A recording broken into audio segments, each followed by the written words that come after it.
Good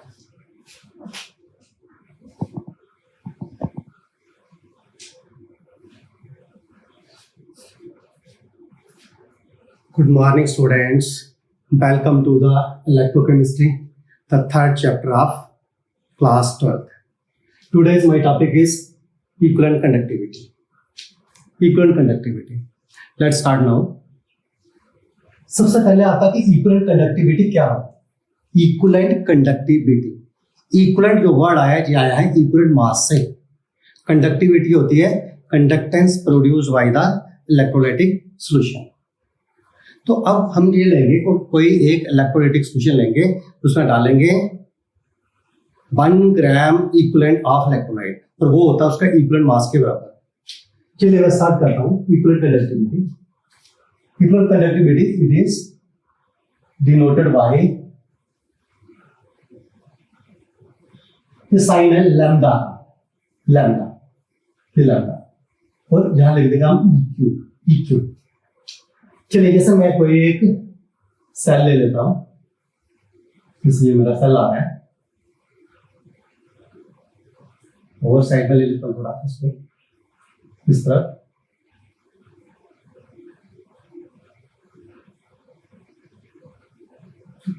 इसकी जो walls हैं वही इलेक्ट्रोड्स बन जाएंगे. व्हाइट शीट में ले लूंगा मैं इसको.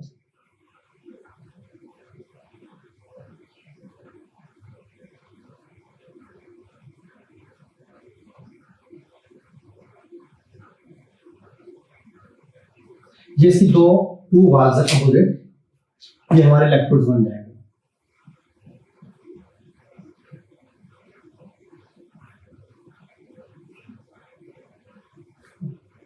और जहां पर हम क्या लगा देंगे, वही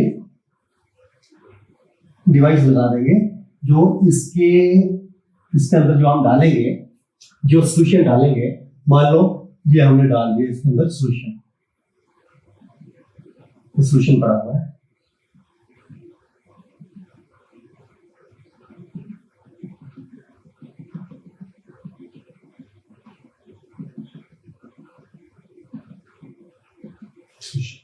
इस सॉल्यूशन के अंदर पड़ा हुआ है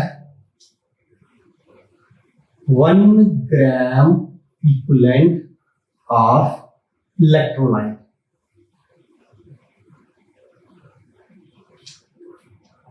वो होगा उसका इक्विवेलेंट मास.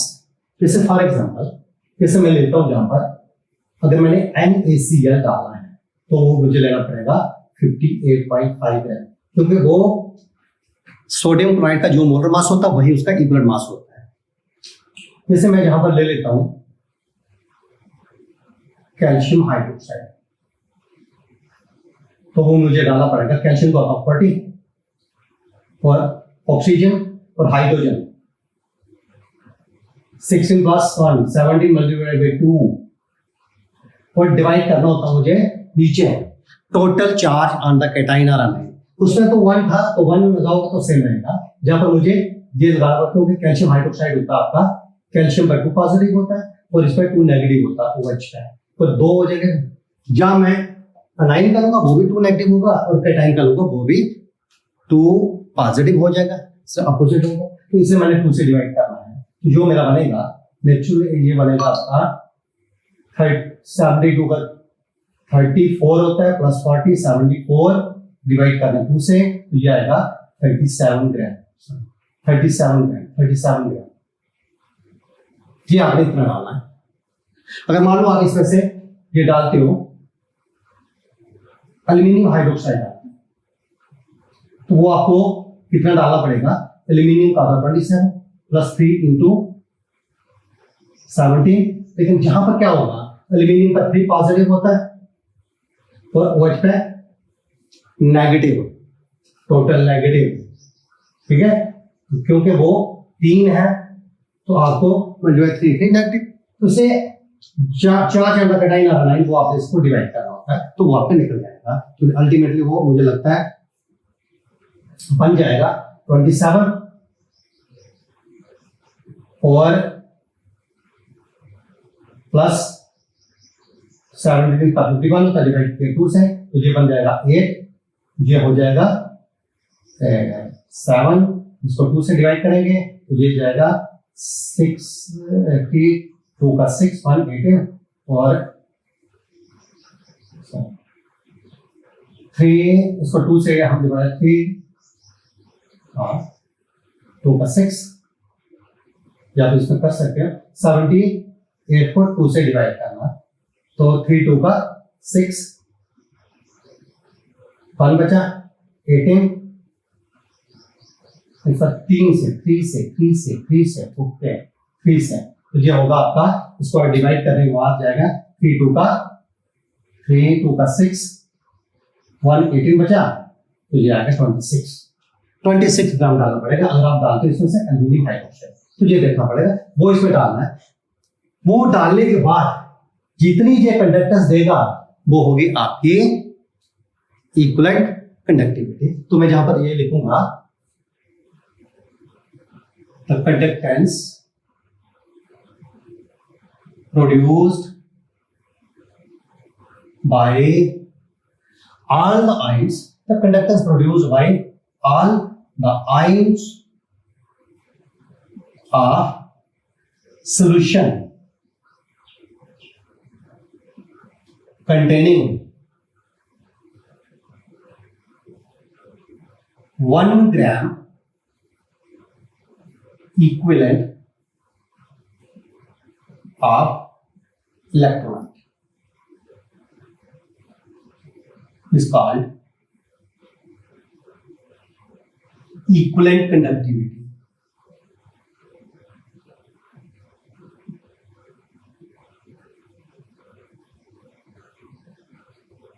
इक्विवेलेंट कंडक्टिविटी वो हो गया हमारे इक्विवेलेंट कंडक्टिविटी। तो हमने कहा इसमें हम क्या करेंगे, इक्वल मास डालेंगे। मान लो सोडियम क्लोराइड डालते हो तो आपने 58.5 डालना है ग्राम, लेकिन सोल्यूशन आपका जितना भी हो सकता है उसमें कोई नहीं है। सोल्यूशन आपका चाहे वो 500 मिलीलीटर हो, 6 हो, 2 लीटर हो या 5 लीटर हो, कुछ भी हो, लेकिन आपने उसके अंदर डालना 1 ग्राम इक्विवेलेंट, उसका इक्विवेलेंट मास डालना किसका, इलेक्ट्रोलाइट का।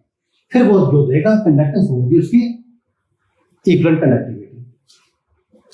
जैसे कैल्शियम हाइड्रोक्साइड डालना हो तो उसका मोल मास होता है 74, लेकिन आपने उसको आधा डालना है। क्यों? क्योंकि कैल्शियम हाइड्रोक्साइड का जो इक्विवेलेंट मास होता है वो आपको मोलर मास को 2 से डिवाइड करना पड़ेगा। जो मोलर मास डिवाइडेड बाय, तो जहां लिखते हैं 4 जानता कैटाइन आयन, तो वो बनता है इक्विवेलेंट मास, तो 2 से डिवाइड कर 37 डालना पड़ेगा। एल्यूमिनियम हाइड्रोक्साइड जो उसका मोलर मास होता है 78 होता है, लेकिन आपने जहां पर उसका 1/3 डालना है। क्यों? क्योंकि आपका मोलर मास 78 है, लेकिन 4 जानता कैटाइन कितना है, वो है 3 पॉजिटिव, या टोटल है 4 जानता आयन, वो भी 390 बनता है। इससे 3 से डिवाइड करना पड़ेगा, वो बनेगा 26 ग्राम। अगर 78 डालते हैं इसमें एल्यूमिनियम हाइड्रोक्साइड, तो जो वो निकलती है वो मोलर कंडक्टिविटी होती है, क्योंकि उसका 1 मोल पड़ा होगा।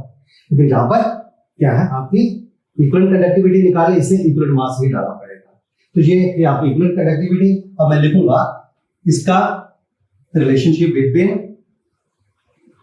Equivalent conductivity and specific conductance और स्पेसिफिक कंडक्टिविटी, और सिंपली उसको बोलते हैं कंडक्टिविटी। तो मैं लिखूंगा it is related with, it is related with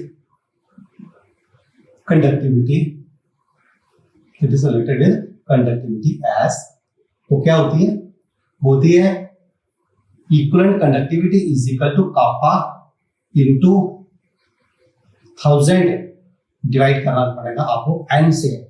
n क्या है, normality of the solution. Normality किसके इक्वल होती है, होती है आपकी ग्राम इक्विवेलेंट पर लीटर। तो अब आपने जहां पर लिखा गया kappa is equal to conductivity and N is equal to, ये होगी आपकी normality of the electrolytic solution. चलिए अब मैं इसका रिलेशनशिप ये ले लेता हूं, कैसे बनेगा रिलेशनशिप बिटवीन, किसके बीच में ये रिलेशनशिप आएगा आपका, equivalent conductivity and specific conductivity. चलिए मैं ऊपर से देता हूँ उसको, थोड़ा सा इसको साफ कर देते हैं। अभी आपने इक्विवेलेंट कंडक्टिविटी में लिखा था lambda eq is equal to conductivity into 1000 upon N. मैं इसका रिलेशनशिप ले लेता हूं, relationship between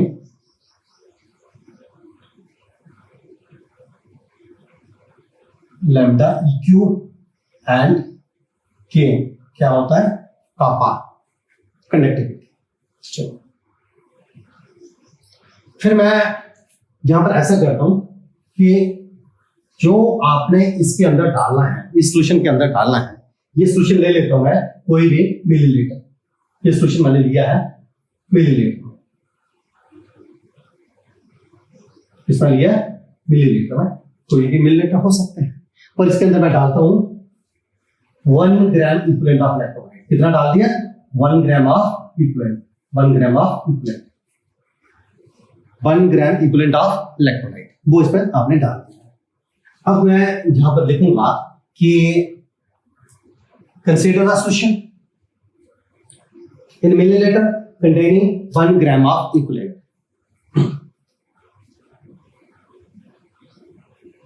Consider a solution containing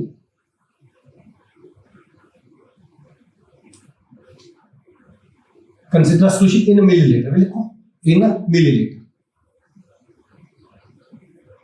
containing 1 gram of 1 gram equivalent, 1 gram equivalent of electrolyte. Electrolyte इधर लिख देता हूं, इधर लिख देता हूं electrolyte.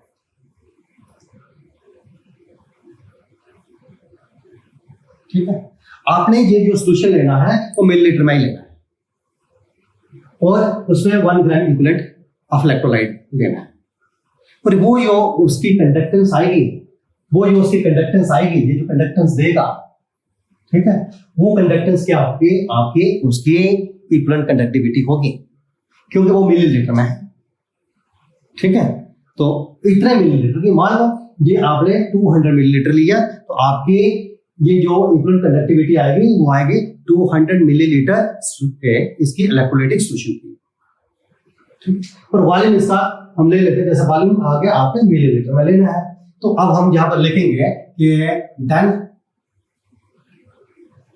जो इसकी इक्विवेलेंट कंडक्टिविटी होगी वो होगी स्पेसिफिक कंडक्टिविटी इनटू वी।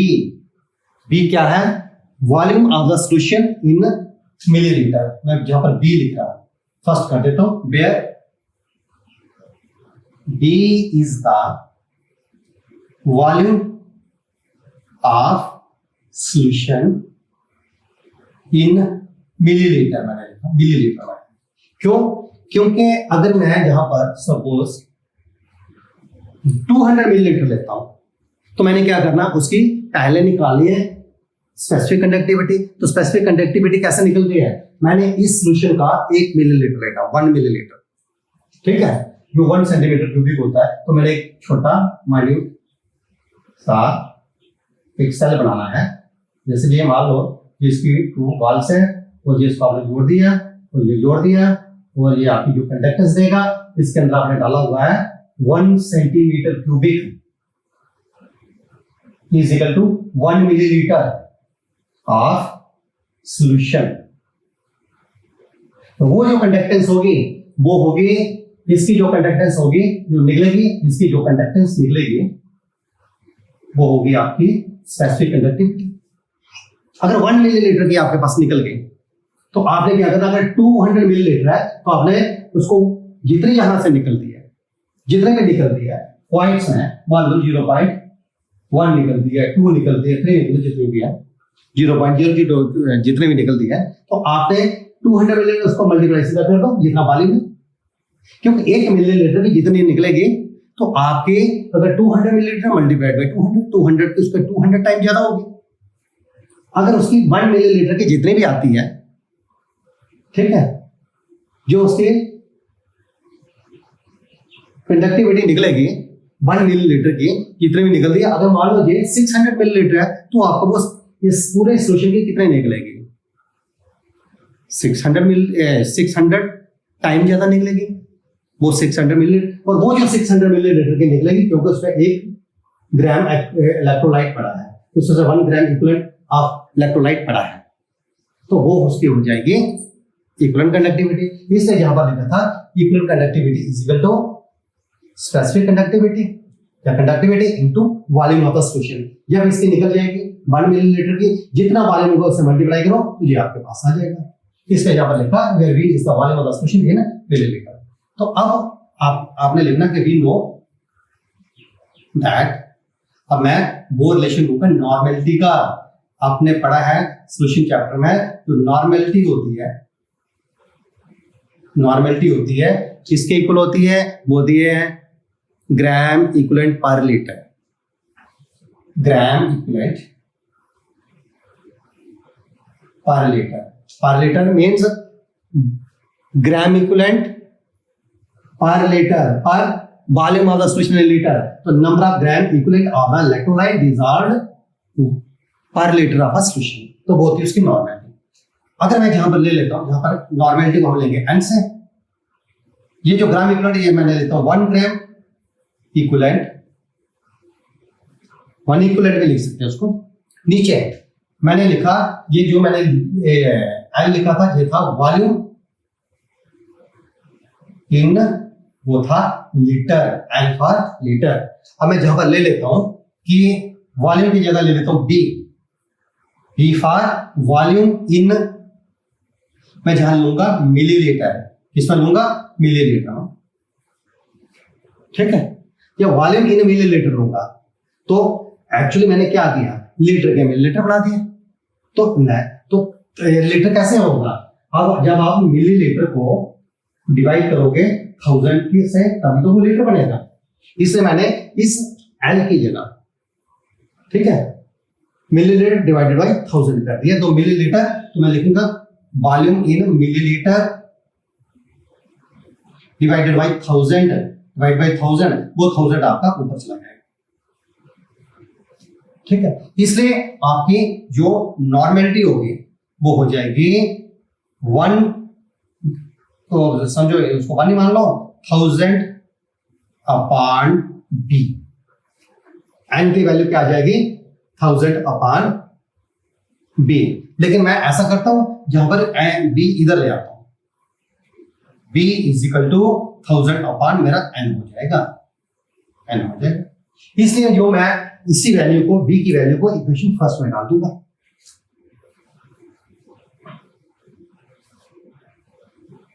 इसे मैं यहां पर लिखूंगा, फिर ये इक्वेशन फर्स्ट बिकम्स, वो क्या बन जाएगी, वो थी आपके पास equivalent conductivity is equal to kappa specific conductivity into we.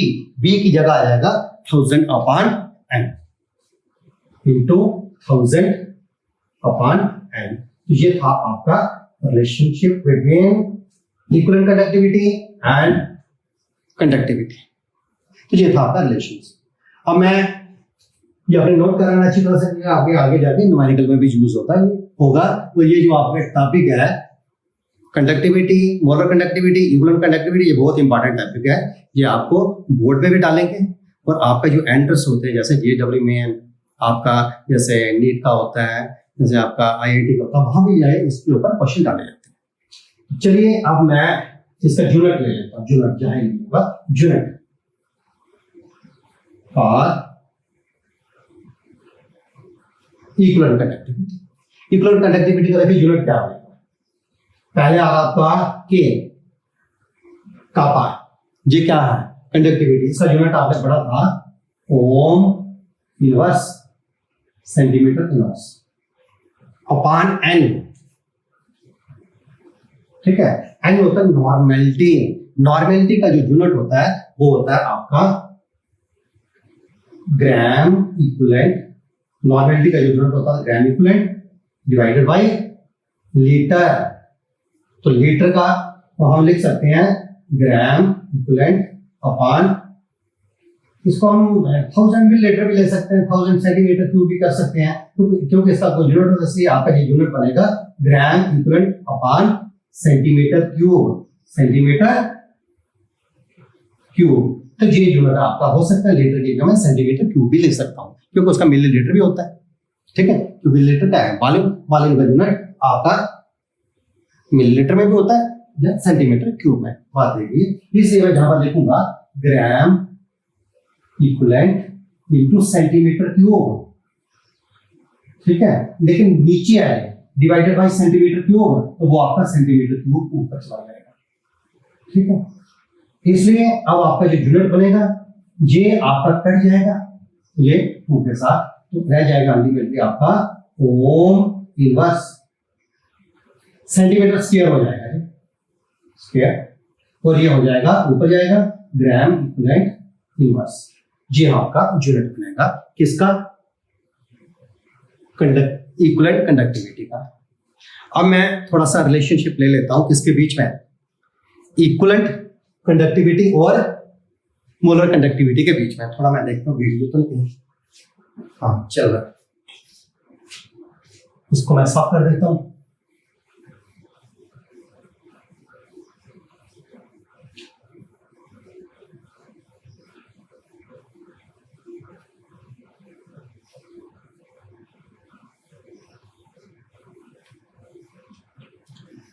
अब मैं रिलेशनशिप ले लेता हूं।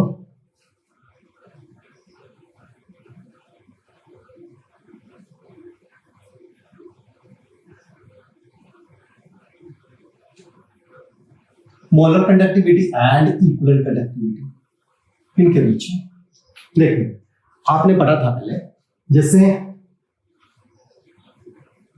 मोलर कंडक्टिविटी ये किसके इक्वल आते थे, स्पेसिफिक कंडक्टिविटी इनटू 1000 अपॉन, आप करते थे एम, एम क्या था, मोलारिटी ऑफ द सॉल्यूशन। और अभी आपने किया जो इक्विवेलेंट कंडक्टिविटी है आपकी, इक्विवेलेंट कंडक्टिविटी, तो इक्विवेलेंट कंडक्टिविटी वो आई है specific conductance into 1000 upon M. तो मैं क्या करता हूं, इनको दोनों को डिवाइड कर लेता हूं, तो मेरे पास आया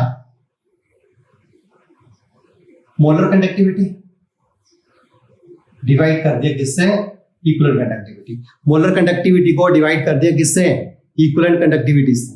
तो आपका ये देखिए इसके नीचे जो आएगा, तो जब हम इसको सॉर्ट आउट करेंगे तो आपका जो आएगा k into 1000 upon m upon इसका आएगा कापा इंटू 1000 अपॉन n, तो n आपका ऊपर चला जाएगा, अल्टीमेटली ये सारा कट जाएगा, ये कट जाएगा, n अपॉन m हो जाएगा। तो ये किसके इक्वल होगा, ये हो जाएगा आपका नॉर्मेलिटी अपॉन मोलारिटी। ठीक है, हमने ये कर दिया, इसको इसको कर सकते थे।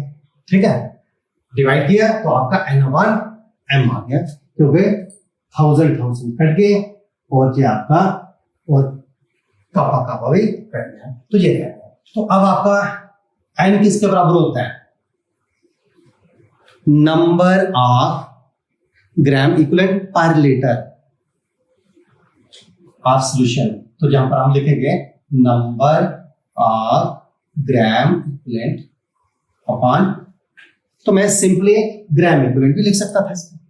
ठीक है, तो इसका यूनिट होता है, सीधा मैं यूनिट लिख लेता हूं, नॉर्मेलिटी होती है ग्राम इक्विवेलेंट अपॉन लीटर। और जो आपका m का यूनिट होता है वो होता है आपका मोल पर लीटर, तो लीटर आपका ऊपर चला गया, तो लीटर लीटर कट गया, तो आपका रह गया जहां पर ग्राम equivalent upon mole. Number of gram equivalent किसके इक्वल होते हैं, ये होता है आपका मास अपॉन इक्विवेलेंट मास। ठीक है, तो ये जो आएगा ये मैंने लिखा gram equivalent, number of gram equivalent, ये होता है मास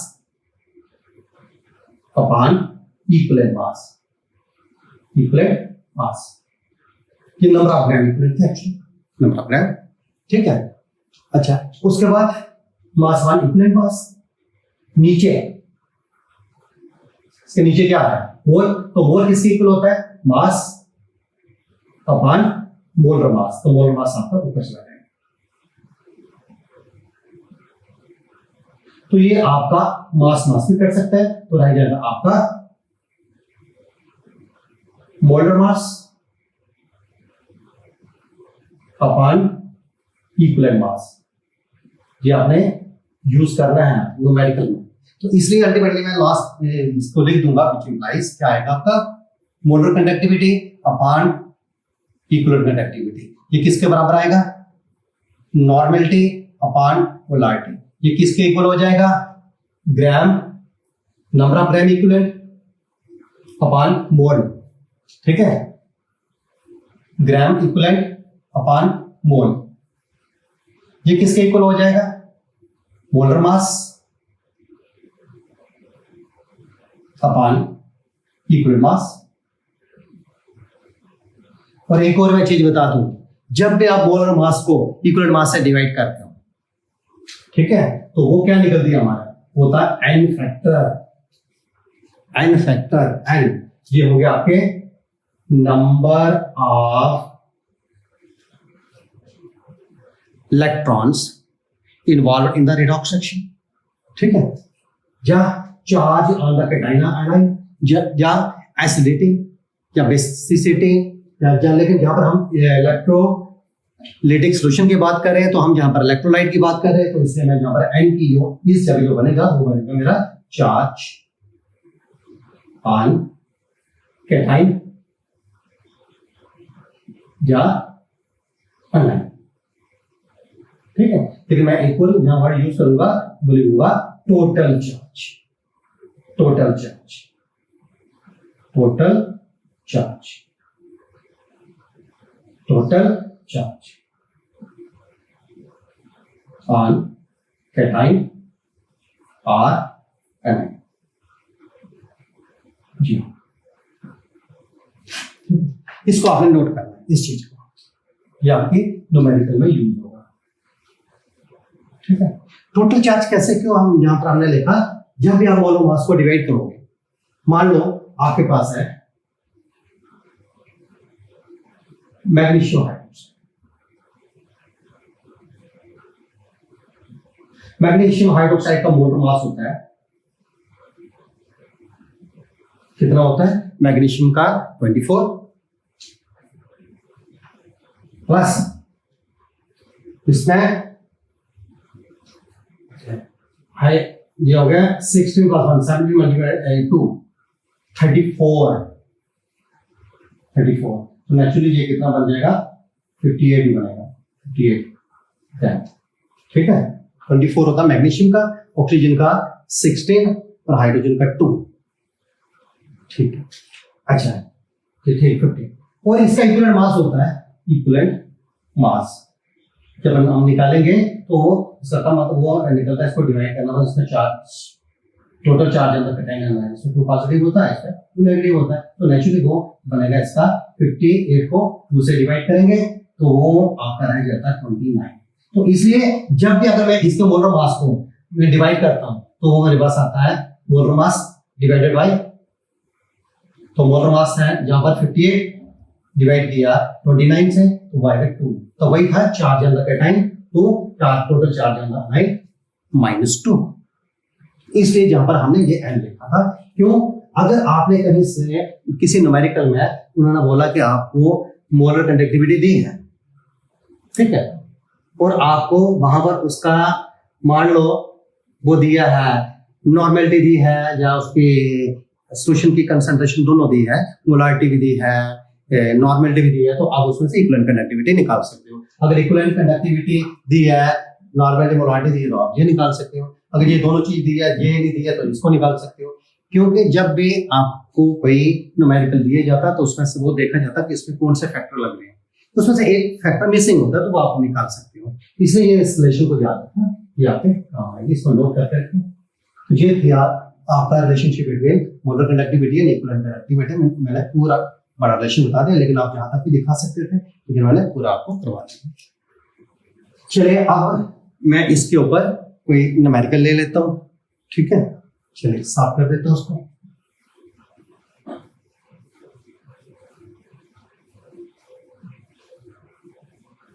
इक्वल कंडक्टिविटी पर जैसे आपने पहले भी किया था, पोलर कंडक्टिविटी भी की, आपने रेजिस्टेंस के बारे में भी आपको बताया था, स्पेसिफिक रेजिस्टेंस के बारे में जिसको रेजिस्टिविटी बोलते हैं वो भी आपको बताया था। इसी तरह अब मैं एक न्यूमेरिकल ले लेता हूं। जैसे मान लो ये मेरा इलेक्ट्रोलाइटिक सॉल्यूशन है, ठीक है। ये जो इलेक्ट्रोलाइटिक सॉल्यूशन है इसकी कंसंट्रेशन मान लो, इसकी कंसंट्रेशन दी है, इस सॉल्यूशन की कंसंट्रेशन दी है 0.05 एम। तो इसमें ये दिया है एम का मतलब होता है मोलारिटी, मोल पर लीटर। जैसे मैं लिखता हूं न्यूमेरिकल आपके पास आ रहा है, मान लो यहाँ पर कोई रेजिस्टेंस दिया है, द रेजिस्टेंस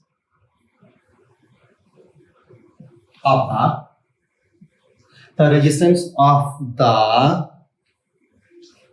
0.05 एम कोई भी सॉल्यूशन ले ले, तो जहां कैल्शियम हाइड्रोक्साइड हो सकता है, एल्यूमिनियम हाइड्रोक्साइड हो सकता है, मैग्नीशियम हाइड्रोक्साइड हो सकता है, मैं बोल सकता हूं मैं मैग्नीशियम हाइड्रोक्साइड ही ले लेता हूं, ठीक है। तो resistance of 0.05 magnesium hydroxide solution of MgOH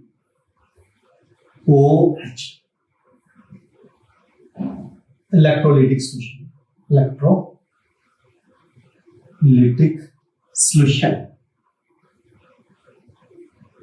जो इलेक्ट्रोलाइटिक सॉल्यूशन है, ठीक है, of 4 centimetre square area of cross section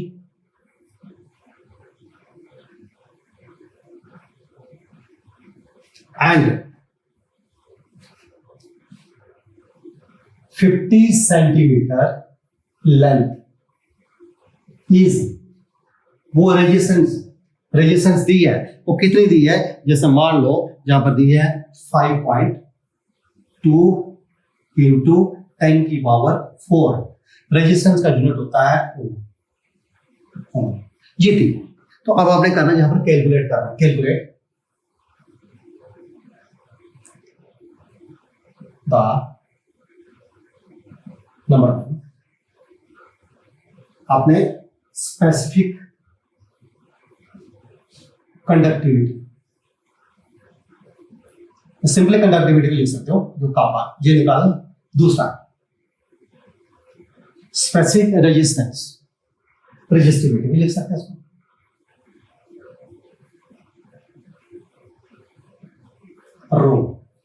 रो का साइन आ गया, ये ऐसा करना है, ये निकाल लिया। तीसरा मोलर कंडक्टिविटी भी निकालनी है आपने, इसमें से क्या निकालना है, मोलर कंडक्टिविटी निकालो, ठीक है। इक्वल कंडक्टिविटी भी निकालो, ठीक है। मोलर कंडक्टिविटी भी निकालेंगे और इक्वल कंडक्टिविटी भी निकालेंगे। चलिए तीसरा मोलर कंडक्टिविटी मैं ऐसे कर देता हूं, और फोर्थ इज इक्वल कंडक्टिविटी, ठीक, सारे आपने निकाल, ठीक है। इसी न्यूमेरिकल से आपका सारा का सारा जितना भी आपने इस टॉपिक में पढ़ा है, जैसे इक्वल कंडक्टिविटी में पढ़ा या मोलर कंडक्टिविटी, सारा आपस में रिलेटेड होगा। सबसे पहले हम ले लेते हैं स्पेसिफिक रेजिस्टेंस, स्पेसिफिक कंडक्टिविटी निकालना है। पहले हम इसको सॉल्व करेंगे, एक एक करके करेंगे। तो पहले हम पहला इसका पार्ट, तो आपको दिया क्या है, इसमें दिया है आपको रेजिस्टेंस आर की वैल्यू दी है 5.2 इंटू 10 की पावर 4 ओम। अच्छा, साथ में दिया है आपको एम की वैल्यू। एम क्या होता है, molarity of the solution, concentration of solution दिया, लेकिन वो किसमें दी है, मोलारिटी में। वो दी है 0.05 जीरो भी है, 0.05 एम, यह तुम्हारा एम। अच्छा, साथ में आपको दिया है यहां पर लेंथ ऑफ द, लेंथ दी है, लेंथ किसकी दी है, ये जो आपका इलेक्ट्रोलिटिक स्विच है, लेंथ आ गई इन दो के बीच में से ये, ठीक है। और ये एरिया क्रॉस सेक्शन दो का वो भी दिया आपको 4 सेंटीमीटर स्क्वायर, लेंथ दी है 50 सेंटीमीटर, और ए की वैल्यू दी हुई है, और ए की वैल्यू मैं ए की वैल्यू यहां लिख देता हूं, ये दिया है, ये क्या है, एरिया क्रॉस सेक्शन, वो दिया आपको 4 सेंटीमीटर स्क्वायर, ठीक है। ये दिया। अब आपने निकालनी है सबसे पहले कापा की वैल्यू, कंडक्टिविटी की वैल्यू। तो आपको पता होगा कि वी नो दैट कि जो आपकी कंडक्टिविटी होती है आपने वो ली थी, वो किसके बराबर थी, आप कहते थे conductance, conductance C into cell constant, cell constant, ठीक है। कंडक्टेंस C, और कंडक्टेंस एक चीज मैं बता दूं, कंडक्टेंस और रेजिस्टेंस दोनों क्या होते हैं, आपस में अपोजिट होते हैं, रेसिप्रोकल होते हैं एक दूसरे का। तो इसलिए मैं कंडक्टेंस की जगह जहां पर 1 रेजिस्टेंस लिख सकता हूं R इनटू सेल कांस्टेंट की, मैंने आपको बताया था पहले उसमें जब कंडक्टिविटी बताई, तो सेल कांस्टेंट होता है, सेल कांस्टेंट ये होता है L इंटू ए, सॉरी L अपान, क्या होता है L अपान ए, सॉरी L अपान ए। L होता है लेंथ ऑफ द, L क्या होता है, लेंथ ऑफ द, ये जो आपके पास आ रहा है इलेक्ट्रोलिटिक सॉल्यूशन जो बीच में ये लेंथ है, और ये ए होता है उसका एरिया क्रॉस सेक्शन कितना है। तो ये आपको दी है जहां पर वैल्यू, L की वैल्यू भी दी है, तो आप यहां पर लिख सकते हैं L अपान ए। आप यहां पर निकाल सकते थे 1 अपान R की वैल्यू कितनी है, R की वैल्यू आपको दी हुई है, कितनी दी है 5.2 इंटू 10⁻⁴ ओम, ये दी है, ठीक है। अब आया L, L की वैल्यू कितनी है, L की वैल्यू है 50 सेंटीमीटर, और A की वैल्यू कितनी है 4 सेंटीमीटर स्क्वायर, इस सेंटीमीटर इसके साथ कट जाएगा, तो अब आपने इसको सॉल्व करना है। सॉल्व करने के बाद आपके पास वो कापा की वैल्यू आ जाएगी। जैसे मैं इससे कर लेता हूँ कैलकुलेटर से, तो मेरे पास कैलकुलेटर है, तो टाइम वेस्ट होगा आपका। ये देखो, ये मैं कैलकुलेटर से इसको कर रहा हूँ, जी आया मेरा 50 डिवाइड किया 5.2, ये आया मेरे पास लाइन। फिर इसको मैं 4 से डिवाइड करूंगा, तो ये आया मेरे पास 2.403, 2.4 है, 2.4 आगे 0 को हम छोड़ देते हैं, लिख लो 2.40, ये ओम ऊपर जाएगा, ओम इनवर्स, सेंटीमीटर ऊपर जाएगा, सेंटीमीटर इनवर्स, तो ये आपके पास आ गई वैल्यू किसकी, कापा, ठीक है। कापा की वैल्यू आपने निकाल दी, एक वैल्यू होगी आपकी, ठीक है। इस न्यूमेरिकल में आपकी कापा की वैल्यू आ चुकी है, ठीक है। के की वैल्यू आपने निकाली, ये आपने नोट कर लेते हैं साइड पे, कापा पहला हमारे पास आ गया कापा की वैल्यू, वाई हमारे पास 2.40 ओम इनवर्स सेंटीमीटर इनवर्स, ठीक हो गया हमारा पहला। अब हम आते हैं सेकंड पे, चलो इसको साफ कर देता हूं, आपने नोट कर लेना इसको।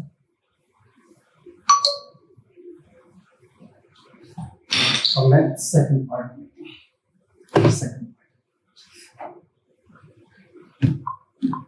चलिए सेकंड पार्ट है इसका, आपने निकाली यहाँ पर रजिस्टिविटी, क्या निकालनी है, रजिस्टिविटी ये निकालनी है। तो आपको पता है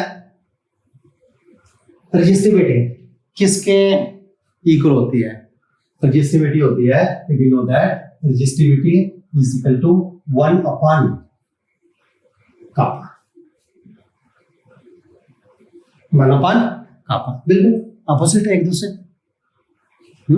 रजिस्टिविटी किसके बराबर होती है, 1 अपॉन कापा 1 अपॉन कंडक्टिविटी या 1 अपॉन स्पेसिफिक कंडक्टिविटी, क्योंकि ये स्पेसिफिक रेजिस्टेंस होती है और ये स्पेसिफिक कंडक्टेंस होती है, दोनों रेसिप्रोकल है। इसलिए मैं यहाँ पर 1 अपॉन कापा की वैल्यू निकालूंगा, वो थी आपके पास 2, लेकिन इसमें आपने वो नहीं लिखा था जब आपने किया था, वो थी उसके साथ क्वेश्चन में वो भी कर लेना, नीचे 10 की पावर 4 भी थी तो वो ऊपर जाएगी -4, क्योंकि ये थी ना, जो ऊपर भी जानी थी ना, तो ये आई थी वो ओम इनवर्स सेंटीमीटर इनवर्स, क्योंकि वो हम नहीं लग रहा है उसमें आप ठीक कर लेना, करेक्ट कर लेना।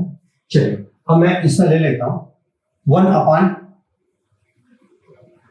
2.40 इंटू 10 की पावर -4 ओम इनवर्स सेंटीमीटर इनवर्स। अब आपने इसको क्या करना है, डिवाइड करना है, तो मैं इसको फिर कैलकुलेटर से कर लेता हूं। जी मेरे पास आया 1 डिवाइड किया 2.4 से, मुझे आ जाएगा 0.4166 है, इसको मैं 7 कर सकता हूँ। जी ऊपर जाएगा ओम इनवर्स, तो ये ओम हो जाएगा, सेंटीमीटर इनवर्स तो सेंटीमीटर हो जाएगा, तो ये था इसका यूनिट। तो अब लेकिन सर आपका ये भी था, फिर दूसरी बार वो मिस हो रहा है, लेकिन आपने पूरा लिखना है अच्छी तरह से। बट ये 10 की पावर ऊपर जाएगी तो 10 की पावर माइनस की जगह +4 हो जाएगी ओम सेंटीमीटर। लेकिन आपने क्या करना होता है, जब भी आंसर देना है तो उसको साइंटिफिक नोटेशन में लिखना है। साइंटिफिक नोटेशन होती है आपका this decimal should be placed after 1 digit. जैसे आप इसको जहां लेते हो 4.17 करते हो इंटू 10 की पावर, ये कम हो जाएगी क्योंकि आपने इसको 0 पॉइंट से ऊपर बढ़ा दिया, 4 कर दिया, 4 पॉइंट कर दिया, इसलिए नेचुरली ये वैल्यू एक ड्रॉप कर जाएगी 3 ओम सेंटीमीटर। तो ये आई आपकी रेजिस्टिविटी। तो दूसरा भी आपके पास आ गया। अब हम तीसरा ले लेते हैं, थर्ड पार्ट है, आपने मोलर कंडक्टिविटी निकालनी है, एक एक करके निकालेंगे। तो ये हमारे रेजिस्टिविटी भी आ गई, ये आई है 4.17 इंटू 10 की पावर 3 ओम सेंटीमीटर। ठीक है जी, आपके पास आ गया, क्योंकि हमने वो सोल्यूशन लिया था, उसके हर चीज निकाल रहे हैं, दिया क्या था और हमने निकाला क्या वो हमने देखा। अब आया तीसरा, थर्ड पार्ट इसका है मोलर कंडक्टिविटी, ये हमने निकाल लिया।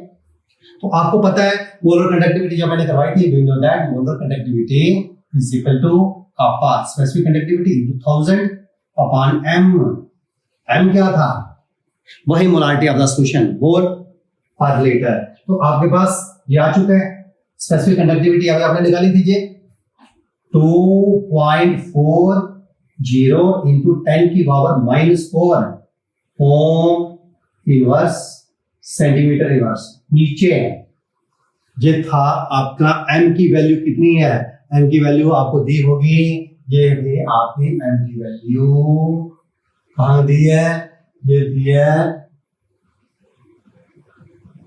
0.5, ये m की वैल्यू थी सॉल्यूशन देखिए। तो हम यहां पर लिख सकते थे m था आपका 0.05 m, ठीक है, ये दी थी। इसे अब आप यहां पर पुट कर सकते हैं 0.05 और m होता है मोल पर लीटर पर सेंटीमीटर क्यूब, पर सेंटीमीटर क्यूब नीचे वो वाला सेंटीमीटर क्यूब ऊपर चला जाएगा, ठीक है, तो नीचे वाला ऊपर चला जाएगा, आपका काट काट के पूरा आपका यूनिट हो जाएगा।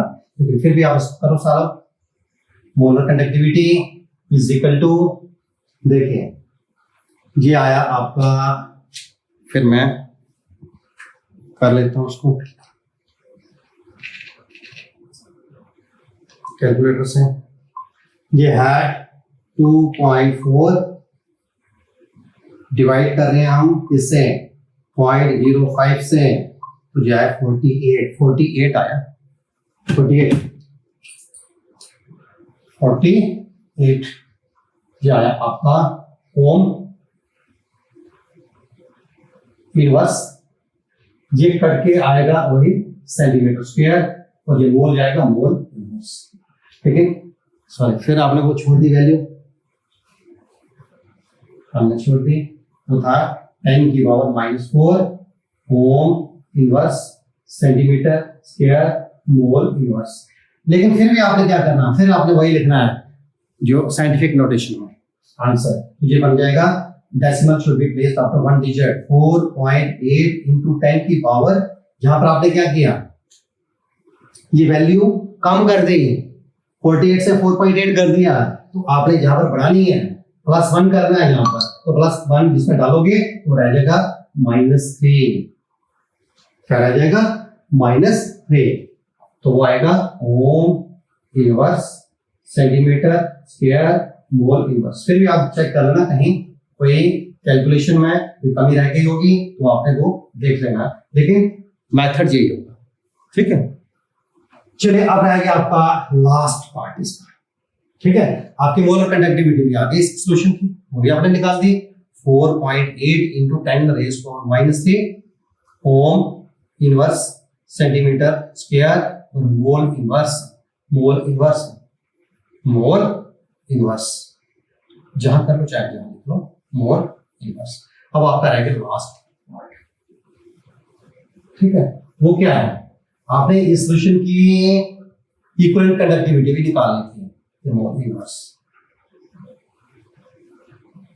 ठीक है, अब आपकी रह गई इक्विवेलेंट कंडक्टिविटी ये निकालनी है। जो फोर्थ पार्ट है इक्विवेलेंट कंडक्टिविटी ये आपने निकालनी है। तो मैंने आपको स्टार्ट में बताया था, जो एक रिलेशन बताया था मोलर कंडक्टिविटी और इक्विवेलेंट कंडक्टिविटी का, तो वो क्या था कि अब आपने लिखना है कि वी नो दैट, वो था molar conductivity upon equivalent conductivity is equal to था वो n फैक्टर। n क्या था? चार्ज ऑन द कैटाइन और अनाइन। तो जहां पर हमने लिखा था वो था n, ये था charge on cation oleic anion. ठीक है, लेकिन टोटल चार्ज तो आपके तो फार आपने सॉल्यूशन कौन सा लिया है? MgOH twice. ठीक है, तो इसके लिए आपको पता होगा इस पे चार्ज होने का, तो यह जब ब्रेक होता है तो ये बनता है Mg2 positive plus 2OH negative. तो total charge on the cation और अनाइन इज, जहां +2 है और जहां पर -2 हो जाएगा OH -2। तो इसलिए यहां पर n की वैल्यू आ जाएगी 2। तो इसलिए जहां पर आप ध्यान से निकाल सकते थे जो आपकी इक्विवेलेंट कंडक्टिविटी होगी जो ऊपर जाएगा नीचे आ जाएगा। तो इक्विवेलेंट कंडक्टिविटी होगी molar conductivity divided by 2। Molar conductivity अभी आपने निकाली, ठीक है, इक्विवेलेंट कंडक्टिविटी तक जाएगा तो n नीचे आ जाएगा। तो मोलर कंडक्टिविटी डिवाइडेड बाय 2, तो मोलर कंडक्टिविटी आपकी थी 4.8 इंटू 10⁻³ ओम इनवर्स। ठीक है, सेंटीमीटर स्क्वायर। और ये आपने क्योंकि इसको इक्विवेलेंट मास बन जाएगा ये, तो आपका यूनिट चेंज हो जाएगा एंड वो इक्विवेलेंट के लिए, तो ये आपका हो जाएगा इक्विवेलेंट इनवर्स इनवर्स डिवाइड करना अपने 2 से, तो ये आपके पास आ जाएगा 2.4 इंटू 10⁻³ ओम inverse centimetre square equivalent inverse. ये आपका आया इक्विवेलेंट कंडक्टिविटी।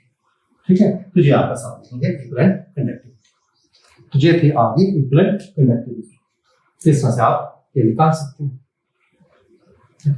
ये थी आपका इस टॉपिक में जो मैंने आपको करवाया कि इक्विवेलेंट कंडक्टिविटी क्या होती है, मोलर कंडक्टिविटी क्या होती है, आपको कंडक्टिविटी क्या होती है, ये सारे आपने तैयार करने हैं। अब मैं नेक्स्ट जो टॉपिक ले रहा हूँ वो ले लेते हैं हम कुल राशि। चलो वो मैं अगली वीडियो में डाल दूंगा क्योंकि इसमें फिर पूरा आता नहीं है। ठीक है, जो उसको अपलोड करने में थोड़ी प्रॉब्लम आती है, इसलिए कोई भी प्रॉब्लम आएगी तो वो मुझे आप फीडबैक देते रहना, आप मुझे फ़ोन करते रहना। और मेरा फ़ोन नंबर में अभी आप अपना जो स्टडी मटेरियल है वो आज ही मैं सोच रहा हूँ आपको वो डाल दूंगा, व्हाट्सएप पर डाल दूंगा, तो वहां से आप जो SRML का ग्रुप है वहां से आप कलेक्ट कर लें, नहीं तो एक दूसरे बच्चे से आप वो कर लेना, वो सारा स्टडी मटेरियल उसमें डाल दूंगा। तो उससे आपने वो तैयार करना आपने किसके लिए, बोर्ड के लिए, ठीक है। और साथ में आपने रिफ्रेशर भी देखनी है, नहीं तो आप नेट से भी देख सकते हो कि इसके ऊपर कई किस्म के न्यूमेरिकल्स होंगे वो आप निकाल सकते हो। उसके बाद मैं आपको एक्सरसाइज भी दूंगा जैसे ये चैप्टर खत्म होता है। ओके बेटे, ऑल द बेस्ट।